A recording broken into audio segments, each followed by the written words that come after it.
이사야 32장 전장에 언급된 아수르왕 사네립의 위협과 침략은 본장에서도 더욱 구체화됩니다. 본장은 아수르의 가속화된 대공세 앞에 속수무책이 된 유다 왕국의 형편과 운명이 이사야 선지자의 예언을 통해서 밝혀지고 있습니다.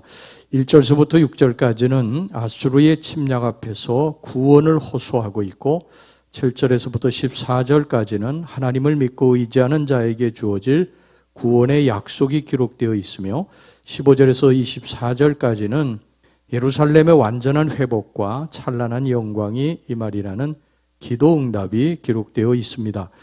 아수르왕 사네립은 북이스라엘을 멸망시키고 사기가 충천해져서 그 다음 타키스로 유다를 삼았습니다.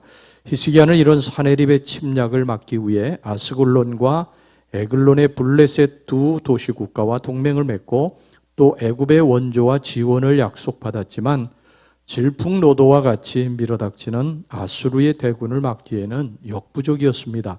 아스글론과 에글론은 이미 함락되었고 예루살렘은 아수르의 포위 아래 놓여서 유다 왕국은 풍전등화의 위기를 맞이하였습니다. 본문에는 이런 상황에서 유다 왕국을 침략하고 예루살렘을 포위한 아수르의 잔혹한 침략 행위가 두 가지로 나타나는데 그 첫째는 잔혹한 약탈 행위입니다. 이사야 선지자는 이들을 학대하는 자라고 표현을 했습니다. 1절 말씀, 학대하다고 하는 말은 히브리어로 샤다드라고 하는데 이는 약탈하다, 파괴하다라는 뜻을 가지고 있습니다. 영어 성경에도 디스트로이어라고 그렇게 표현하고 있습니다. 이 말은 이리가 떼를 지어서 먹이를 사냥할 때 사용되는 말입니다. 때로 덤벼드는 이리들을 막아낸다고 하는 것은 대단히 어려운 일입니다. 아무리 용맹스럽고 힘이 센 맹수를 할지라도 때로 덤비는 이리떼는 감당하기 어렵습니다. 뿐만 아니라 이리떼가 한번 지나간 곳은 거의 황폐화되어 남는 것이 하나도 없습니다. 아수르의 약탈과 학살 행위가 이러하였다는 것입니다. 아수르 군사들은 우선 블레셋 동맹국인 아스타롯, 에글론과 유다의 연합 전선을 괴멸하고 동시에 애굽의 군사 지원을 사전에 저지할 목적으로 주요 전략도시 라기스로 향하였습니다. 라기스는 예루살렘 남서 45km 지점에 위치한 유다 남부 최고의 군사 도시입니다. 그리고 이 작전 수행을 위해 아수르는 다메섹에서 애굽의 높당을 연결하는 지중해 연안 도로를 타고 남하하였습니다. 그러면서 그 주변에 있는 유다 백성들을 무자비하게 닥치는 대로 학살했습니다. 뿐만 아니라 그들의 재물을 약탈하고 파괴하였습니다. 그리하여 모든 유다 백성과 유다 지역이 황폐화되고 더럽혀졌습니다. 9절 말씀 보세요. 땅이 슬퍼하고 쇠잔하며 레바논은 부끄러워하고 마르며 사로는 사막과 같고 바산과 갈멜은 나뭇잎을 떨어뜨리는도다. 이들에게서 자비와 긍휼이라고는 도무지 찾아볼 수가 없었습니다. 그 다음에 둘째 아수르는요 약속을 깨뜨렸습니다. 1절 말씀, 너 학대를 당하지 아니하고도 학대하며 속이고도 속임을 당하지 아니하는 자여 화 있을진저 내가 학대하기를 그치면 내가 학대를 당할 것이며 내가 속이기를 그치면 사람이 너를 속이리라. 이사야 선지자는 이들을 향하여 조약을 파하는 자라고 하였습니다. 8절, 대로가 황폐하여 행인이 끊어지며 대적이 조약을 파하고 성읍들을 멸시하며 사람을 생각하지 아니하며. 사실 히스기야는 아수르의 1차 침략 때 아수르의 공격을 피할 목적으로 상호 평화 조약을 체결한 바 있습니다. 하지만 아수르의 사네립은 이 조약을 그냥 파기하고요 재차 유다를 공격해서 이제 예루살렘 점령을 목전에 두고 있었습니다. 이렇게 아수르와 사네립은 자신들의 침략 야욕을 달성하기 위해 언약이나 조약 등 모든 약속들을 서슴없이 깨뜨리는 신실치 못한 자들이었습니다. 그래서 영국의 주석가 매튜 헨리는 아수르의 사네립은 하나님의 속성 중에서도 가장 대표적 두 속성인 진실과 자비를 철저하게 외면했다고 그렇게 말을 했습니다. 자, 그럼 이제 자비도 없고 진실하지도 못한 아수르를 하나님이 어떻게 하셨는가 하는 것을 좀 보겠습니다. 이사야 선지자는 이들이 당할 재난을 다음과 같이 묘사했습니다. 첫째, 3절, 4절 말씀 보겠습니다. 요란한 소리로 말미암아 민족들이 도망하며 주께서 일어나심으로 말미암아 나라들이 흩어졌나이다. 황충의 때같이 사람이 너희의 노량물을 모을 것이며 메뚜기가 뛰어오름같이 그들이 그 위로 뛰어오르리라. 민족들이 도망하고, 여기서 민족들은 여러 이민족들로 구성된 아수르 연합군들을 말합니다. 이들이 도망하고 나라들이 흩어졌다고 그랬습니다. 그리고 황충의 때같이 사람이 너희의 노량물을 모을 것이며 메뚜기가 뛰어오름같이 그들이 그 위로 뛰어오르리라고 했습니다. 여기서 황충과 메뚜기는 유다 백성들을 상징합니다. 지금 당장에는 유다 백성들이 아수르의 포위 공격으로 생명의 위협 아래 있지만 하나님께서 아수르를 치실 때에 유다 백성들은 마치 황충과 메뚜기 떼와 같이 아수르의 노량물들을 다시 차지하게 된다는 말씀입니다.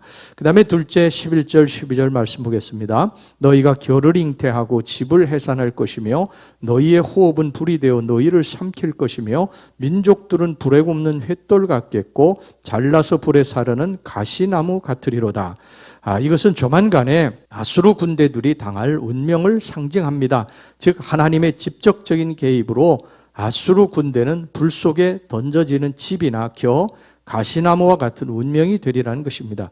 실제로 예루살렘을 포위하고 주의 백성을 약탈하며 하나님을 모독한 아수르는 하나님의 천사에 의해서 하룻밤 사이에 18만 5천 명이 떼죽음을 당하였고, 살아남은 소수의 군사들은 혼비백산에서 전원 본토로 퇴각을 했고, 그들이 약탈했던 노량물은 다시 유다 백성들에게 넘겨졌고, 아수르로 퇴각한 사네립은 그날 밤 자신이 낳은 아들들에게 살해당하고 말았습니다. 그것도 자신이 그렇게 믿던 아수르의 신 니스록의 산당에서 제사 드릴 때 죽었습니다.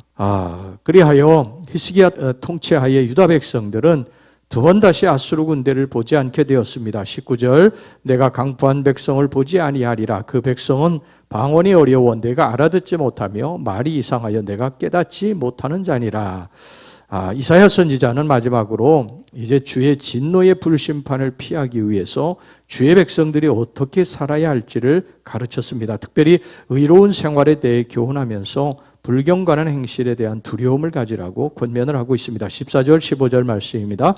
시온의 죄인들이 두려워하며 경건하지 아니한 자들이 떨며 이르기를 우리 중에 누가 삼키는 불과 함께 거하겠으며 우리 중에 누가 영영이 타는 것과 함께 거하리야 하도다. 오직 공의롭게 행하는 자, 정직히 말하는 자, 토색한 재물을 가증히 여기는 자, 손을 흔들어 뇌물을 받지 아니하는 자, 귀를 막아 피 흘리려는 꾀를 듣지 아니하는 자, 눈을 감아 악을 보지 아니하는 자.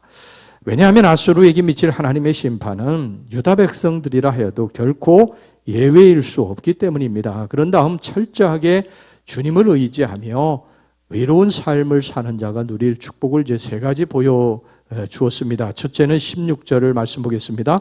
그는 높은 곳에 거하리니 견고한 바위가 그의 요새가 되며 그의 양식은 공급되고 그의 물은 끊어지지 아니하리라. 견고한 바위가 그의 요새가 되며, 즉 어떤 외세의 침략이나 위협 앞에서도 결코 무너지지 않는 굳건한 산성에 거하게 된다는 말입니다. 이 산성은 예루살렘을 의미합니다. 주님이 계신 성, 지금으로 말하면 교회지요. 이곳이 무너지지 않는 성입니다. 이렇게 하나님의 도성 예루살렘에 머무는 자만이 주의 보호를 받는다는 것입니다. 그 다음에 둘째 21절입니다. 여호와는 거기에 위험 중에 우리와 함께 계시리니 그곳에는 여러 강과 큰 호수가 있으나 노젓는 배나 큰 배가 통행하지 못하리라. 호수나 강에 둘러싸인 천연의 요새요 섬에 거하는 것과 같은 평화를 얻게 된다고 그랬습니다. 그리고 그곳에는 큰 배가 얼씬도 못한다고 그랬어요. 설사 큰 배가 온다고 하도 그들의 배는 줄이 풀려서 마음대로 제어할 수 없는 돛이나 아니면 아랫부분이 단단하게 고정되지 못한 불량돛을 매단 아주 부실한 배들입니다. 그러니까 이런 배들로 어찌 감히 하나님의 백성들이 거하는 요새를 넘볼 수 있겠습니까? 그 다음에 세 번째 축복은 뭐냐면요, 24절입니다. 그 거주민은 내가 병들었노라 하지 아니할 것이라 거기에 사는 백성이 사죄함을 받으리라. 아수르에 포위된 예루살렘 거민들은 굶주림과 질병으로 큰 고초를 겪었지만 잠깐 후면 예루살렘은 다시 회복되고 주의 백성들은 결코 질병으로 고초를 겪지 않게 됩니다. 이사야 선지자는 여기서 한 걸음 더 나갔어요. 장래 메시아 시대에 완성될 새 예루살렘에서의 축복을 예견하고 있습니다. 즉, 새 예루살렘에 거하는 자들은 죄 문제까지 해결받는 축복을 얻는다고 한 것입니다. 즉, 육체적 질병과 영적 질병이 모두 치유함을 받는 축복을 얻게 된다는 말입니다. 이런 이사야의 예언은 1차적으로 아수르의 예루살렘 침공 위협 아래 있던 유다 백성들을 향해 주어졌지만, 이는 궁극적으로 장차 메시아 시대에 주어질 하나님의 백성을 향한 예언이요, 또한 이후 마지막 날 새 하늘과 새 땅 아래 거하게 될 모든 주의 백성을 향한 소망과 위로의 메시지인 것입니다.